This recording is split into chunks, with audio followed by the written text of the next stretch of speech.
I am limping, crawling, desperately trying to measure up to not fall short. And that's where rosary-in-a-year day 39 found me.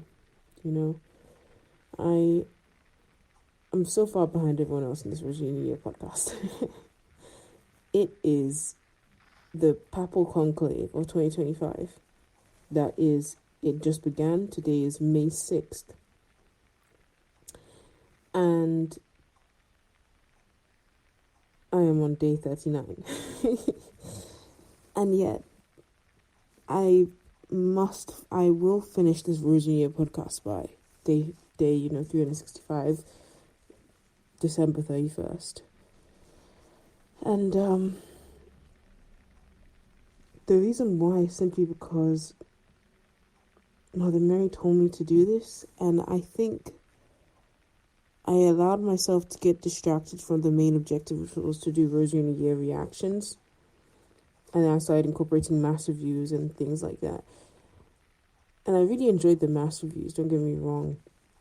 In fact, I do enjoy them. But I think it can be overwhelming for me to try and think about doing both the mass reviews and trying to catch up for rosary-in-a-year. That means I'm trying to do like 2 rosary-in-a-year videos per day in order to catch up.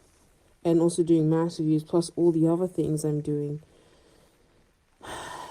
And there's also the tension of like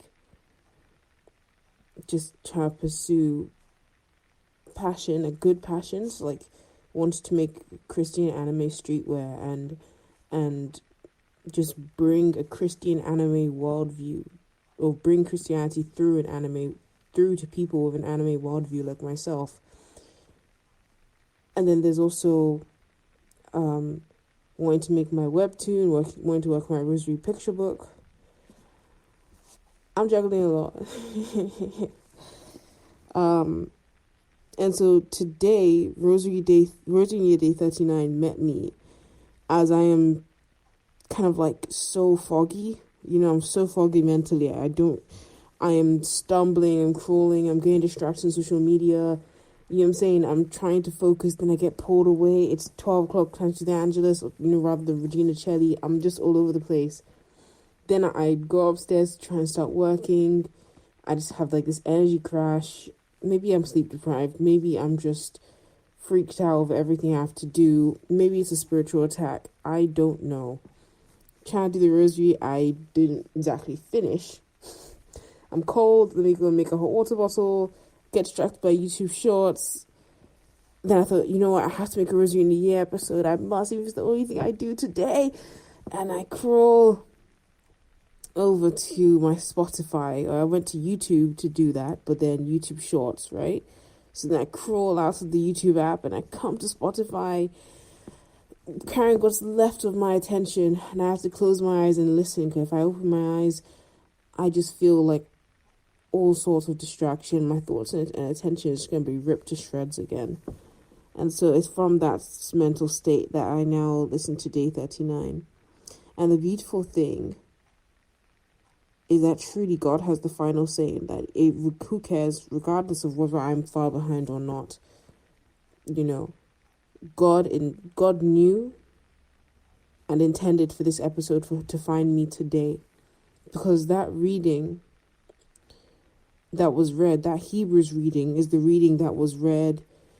Because today when I went to daily mass, and I was a lector, as God would have it, I read today, and that part about how Jesus learned obedience through what he suffered, that Hebrews passage was the passage for today's votive mass for the Papal Conclave.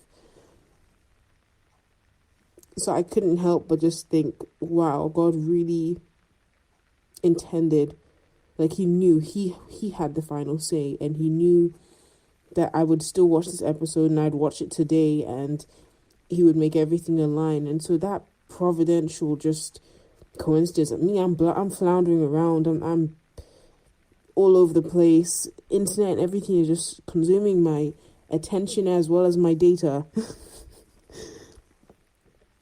And I'm so confused, stumbling about not really knowing what I'm doing, if I'm doing anything well, and I'm just stressed. And yet, God's plan is still active. God's plan is still taking shape. And because I read that reading earlier this morning at Mass, those words in particular just really hit my heart. That Jesus learned obedience through what he suffered. And the recognizing that part of scripture was so sweet for me. And I think when I thought about Jesus seeing his apostles asleep the second time, while he's in all this agony, this God-sized agony, because he is human and yet God, and yet he's God and yet man. So he has God-sized level love. You know, for us humans, like if we're empathizing with someone, I don't know, it's like I feel maybe I'm broken. Maybe this is my own personal brokenness. But there is a level where I will empathize with someone and then I'll stop empathizing because it will just hurt me too much that I'm not really able to do anything else. You know what I'm saying? So it's like, I'm like, all right, that's not your story. That's enough emotion shed on this matter. You get what I'm saying? And I kind of like cut off my feelings there. I stop them there, you know? But for God, is that possible? Is it possible for God to minimize the amount of suffering he endures, like because of his empathy, because of his love? You know, I don't think so. And so when I think about him seeing the apostles asleep for the second time, like this is after he comes back second time, and he says, and he sees them sleeping again, for their eyes were heavy. And then he goes back. I think to myself that Jesus would have seeing their weakness, seeing how they just cannot help but fall asleep, and knowing that sleep in the Bible is not a good thing. You know, sleep in the Bible tends to mean like sin, you know. Seeing they were asleep, why? They were sinning, why? Because their eyes were heavy. The flesh is sin, the spirit is willing, but the flesh is weak. And indeed, we are so weak. I can make all the schedules and planning in the world, but when emotions and everything comes my way, I end up wasting hours just not knowing what I'm doing and just panicking over nothing and getting nothing done. Panicking over everything and getting nothing done.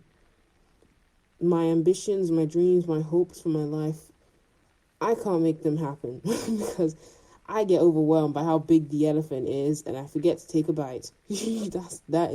That's just me. I freak out over, you know, what's the best way to eat an elephant? One bite at a time. But I don't know, where should I take the first bite from? Is it from the trunk? Is it from the side? Okay, this is getting a bit weird. But you guys get my point. And so I just think when Jesus saw them asleep the second time, he went back. I always thought he would have felt disappointed in them. But I think more it would have been like sorrow for sin, yeah, but also like even more like these guys, they really need me. You get what I'm saying? Like, I have this like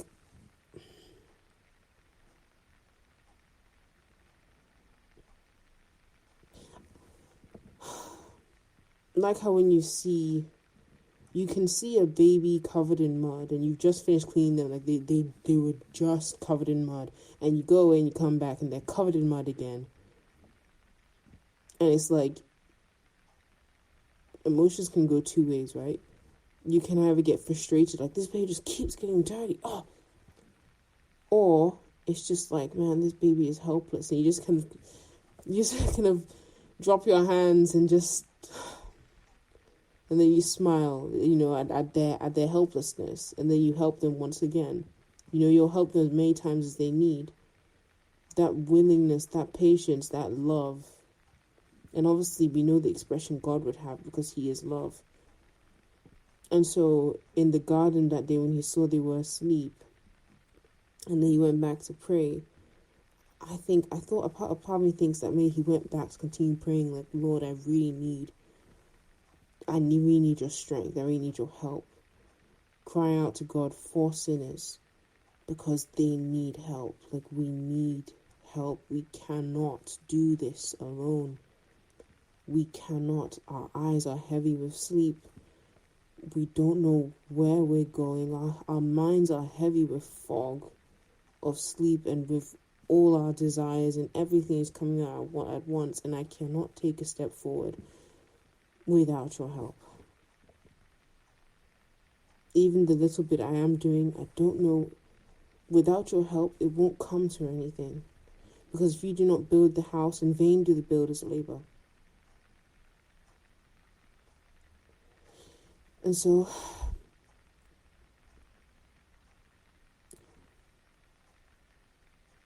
again, we take up that brick. Again, we lay that brick foundation down.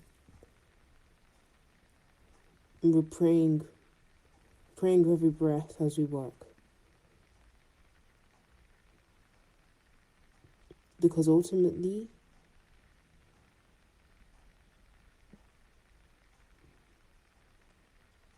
in vain do the builders labor if the Lord does not build the house. In vain do the builders labor. But if this work is of God,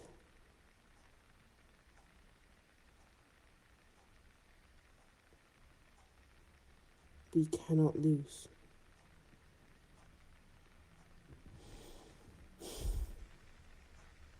If this work is of God, you will be found to be opposing God. And I bring that up to say that it's like, for me right now, my biggest takeaway of the rosary-in-a-year episode is just like, Lucy, just keep going. Forgetting what is behind, forge to what is ahead. With what you have, with the breath left in you today, with the day you have left, keep pushing. Do what you can. Do what you are called to do. Do what God is pressing in your heart to do. Do what you know is your mission. Because that is the work you've been given. If that work is of God, then if you do anything else, you will be found to be opposing God. And since that work is of God, it cannot fail. And that's why, even though I'm sad to be like reducing the mass reviews to only maybe Saturdays and Sundays and major feast days, I do so trusting in God and remembering that the main focus of this channel was Rosary-in-a-Year reflections. And I believe that's what I was called to do. The mass reviews were more like, they had ChatGPT was powerful because even I'm learning from what the videos is making. But that's not the work I was called to do. And doesn't God value obedience over sacrifice, you know? And it's like, and another major reason why I make these videos, if I'm honest with you, is that, I got into YouTube initially. I had a true crime channel, and my goal was for that channel to get monetized. Yeah, I wanted to have YouTube monetization as one of my streams of income. And then it just occurred to me that at the beginning of this year, January 2nd, 2025, it occurred to me, hey, I'm listening to Rosary-in-a-Year anyway. Why don't I do reflections on this? This will trend too, and this can also get monetized. But it hit me so hard. I wanted to just talk about how the episode impacted me. And after praying a rosary and listening to the episode, it was really just a thing where I was just getting like this next step every moment. So I prayed the rosary after being in a similar state to how I am right now, overwhelmed, not knowing what to do, and feeling guilty and stressed over how much hours I've lost and what I'm failing to do and everything. So I took a step back, prayed a rosary, and I thought, let me just listen to Rosary-in-a-Year episode day 2 or day 1, whatever it was at 1st of January, 2nd of January. I may have been behind. And then I was like, you know what, let me react to what I just heard. And same kind of videos I'm doing for my true crime channel, I can do them for the Rosary-in-a-Year series. And then the Rosary in a Year, the Rosary in a Year videos were doing even better than my true crime videos. So I was like, it was pretty clear to me that it was like Mother Mary was telling me, no, I want you to focus more on this channel, and in the same way that I felt that in the same way that Gabby After Hours was called by Mother Mary, by God through Mother Mary, if you will, to make his channel for Mary, talking about the Marian practices and why it's so important to have a relationship with the Mother of our Lord. I felt she was telling me to make this channel.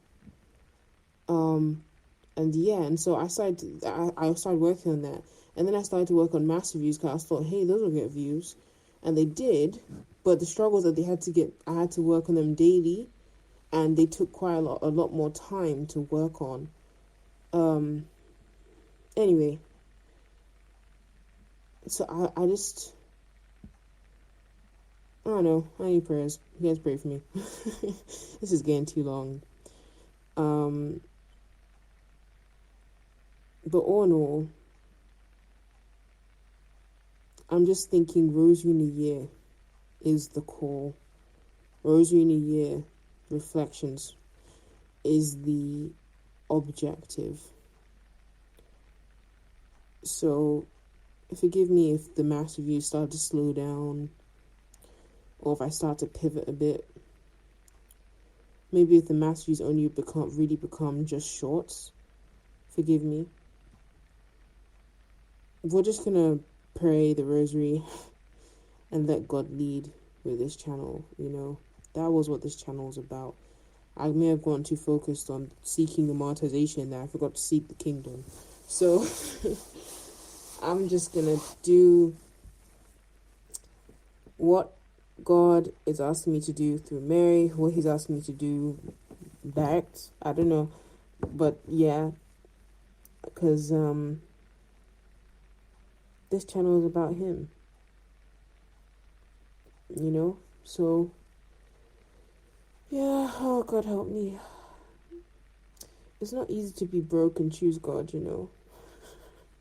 It's like I'm broke in terms of money, and I don't want to be broke in terms of money. I want to do stuff. You know what I'm saying? Like I want to travel the world and get a car and just live out of the car, to be honest, and just drive around the whole country. That kind of thing. But I can't do any of that if I don't have work.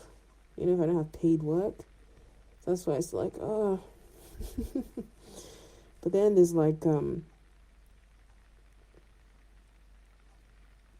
I'm just kind of torn. But the thing is, even if I'm broke in terms of money, I'm not broke in terms of time. I have an abundance of time. And I'm trying my best to be wise with it. And that's where the struggle comes in. Because, yeah, that's where the struggle comes in.